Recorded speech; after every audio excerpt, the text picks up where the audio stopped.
இன்றைக்கி நம்ம சேனலில் என்ன ஸ்பெஷல் டிஷ் செய்ய போகிறோன்னா ஈஸி அண்ட் டேஸ்டியான தக்காளி சட்னி எப்படி செய்கிறதுன்னு தான் பார்க்க போகிறோம். இது தோசை, இட்லி, சப்பாத்திக்கெல்லாம் வச்சு சாப்பிட்டா ரொம்பவும் நல்லாயிருக்கும். இது ஈஸி அண்ட் சிம்பிளான ரெசிபியும் கூட. நீங்களும் வீட்டில் ஒரு முறை ட்ரை பண்ணி பாருங்கள். Hello friends, welcome to Suji's kitchen. இப்போ தான் நம்ம சேனலில் ஃபஸ்ட் டைம் பார்க்குறீங்கன்னா சப்ஸ்கிரைப் பண்ணிக்கோங்க. வீடியோ பிடிச்சிருந்தால் லைக் பண்ணுங்கள். வாங்க வீடியோக்குள்ளே போகலாம். ஃபஸ்ட்டு இந்த ரெசிபியை பண்ணுறதுக்காக வாணலில் தேவையான அளவுக்கு எண்ணெய் சேர்த்துக்கோங்க. எண்ணெய் நல்லா சூடானதும் 2 டேபிள் ஸ்பூன் அளவுக்கு உளுந்தம்பருப்பு சேர்த்துக்கோங்க. 2 டேபிள் ஸ்பூன் அளவுக்கு கடலைப்பருப்பு சேர்த்து ஒரு முறை நல்லா மிக்ஸ் பண்ணி விட்டுக்கோங்க. ஒரு டைம் நல்லா மிக்ஸ் பண்ணதும் 50 கிராம் அளவுக்கு சின்ன வெங்காயத்தை தோல் உரித்து இதில் சேர்த்துக்கோங்க. சேர்த்து வெங்காயம் நல்லா வெந்து வர வரைக்கும் வதக்கி விட்டுக்கோங்க. வெங்காயம் நல்லா எண்ணெயில் வதங்கும் போதே பூண்டு சேர்த்துக்கலாம். ஒரு 5லேருந்து 6 பல் பூண்டு சேர்த்துக்கோங்க. சேர்த்து நல்லா வதக்கி விட்டுக்கோங்க. இந்த ஸ்டேஜில் காரத்துக்காக 3 வரமிளகாவை சேர்த்துக்கலாம்.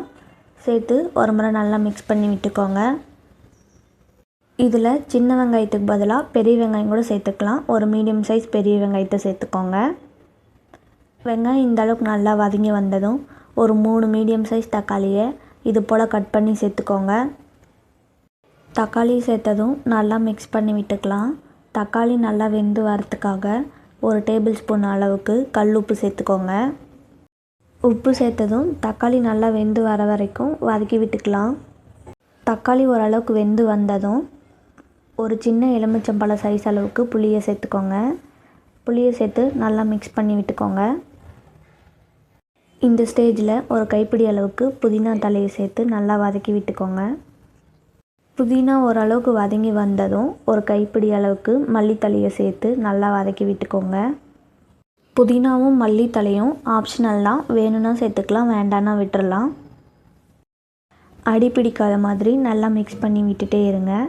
தக்காளி இந்த அளவுக்கு நல்லா வெந்து வந்ததும் 1/4 கப் அளவுக்கு தேங்காய் துருவலை சேர்த்துக்கலாம். தேங்காய் துருவலை சேர்த்ததும் ஒரு முறை நல்லா மிக்ஸ் பண்ணி விட்டுக்கோங்க. ரொம்ப நேரம் மிக்ஸ் பண்ணணும்னு இல்லை, ஒரு 2 நிமிஷம் மிக்ஸ் பண்ணிவிட்டு ஸ்டவ்வை ஆஃப் பண்ணிடுங்க. ஸ்டவ்வை ஆஃப் பண்ணதும் ஒரு 10 நிமிஷம் ஆற வச்சு மிக்ஸி கப்பில் சேர்த்துக்கோங்க. மிக்ஸி கப்பில் சேர்த்ததும் கொஞ்சமாக தண்ணி சேர்த்து நல்லா சட்னி பார்த்து கரைச்சி எடுத்துக்கோங்க. பாருங்கள், இந்த அளவுக்கு அரைப்பட்டு வந்திருக்கு. இதில் கொஞ்சமாக தண்ணி சேர்த்து சட்னி பார்த்துக்கு மிக்ஸ் பண்ணி எடுத்துக்கலாம். சட்னிக்கு தாளிப்பு போட்டுக்கலாம். அதுக்கு தாளிப்பு கரண்டியில் 1 டேபிள் ஸ்பூன் அளவுக்கு எண்ணெய், 1/2 டேபிள் ஸ்பூன் அளவுக்கு கடுகு, ஒரு கொத்து கருவேப்பிலை, 2 வரமிளகாவை சேர்த்து தாளிப்பு போட்டுக்கோங்க.